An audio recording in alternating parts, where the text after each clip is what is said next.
Alright, so let us continue with this chapter and let us talk about the various concepts involved.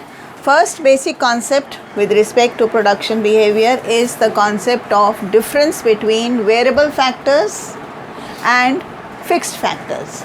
We have to understand that all factors of production, land, labor, capital, enterprise and technology have to be included for producing any final good or service.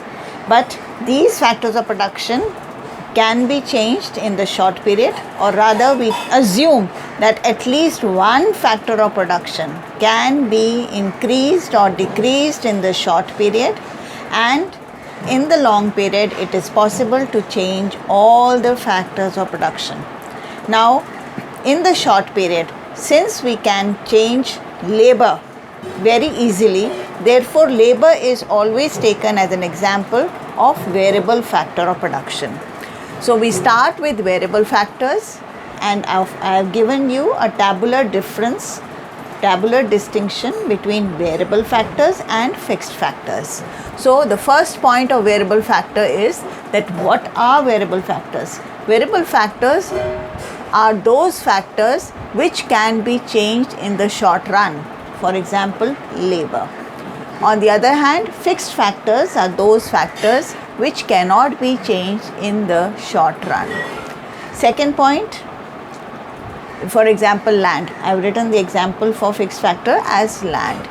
Then the variable factor is they vary directly with output. If you want to increase output, you can increase the number of laborers employed by you. If you want to decrease output, if the demand has fallen, you can decrease laborer employment immediately.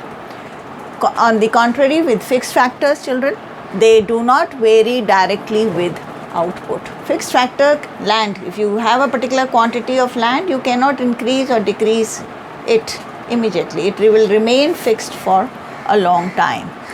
Then your examples of variable factors are given here as raw material, casual labor, electricity or power, fuel, etc. Then your examples of fixed factors are buildings, plant and machinery and permanent staff, etc. These cannot be changed easily. Then we come to types of production function. To be able to understand the concept of producer's behavior, we have to understand what is the meaning of production function. Production function are of two types. One is short run production function, the other is long run production function. The definition for short run production function is written here very clearly. Here output is increased by changing only one input while keeping other inputs which are primarily labor, capital, enterprise, etc. So here the relationship is explained with the help of law of variable proportion. In the short run, children, we have to keep only one factor of production as fixed, and that other factors of all the other factors are to be considered as variable. So under that we will be talking about law of variable proportion. The other type of production function is long run production function. In the long run, all factors of production are variable. It is explained by law of returns to scale.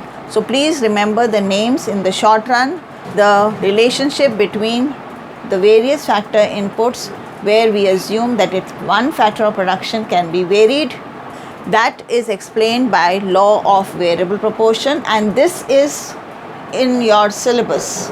It's a very important law, must do it thoroughly. And in the long run, all factors of production are considered as variable or can be changed, and it is explained by the law of returns to scale. To understand these laws, it is important to understand the concept of product. First, we have to understand the terms that are used in production or product. And the concept of product or output refers to the volume of goods produced by firm or an industry during a specified period of time. Please learn up the definition of product or output also. The concept of product is further divided into three parts. First one, total product. Second, average product. And third, marginal product. I shall be explaining all of them just now.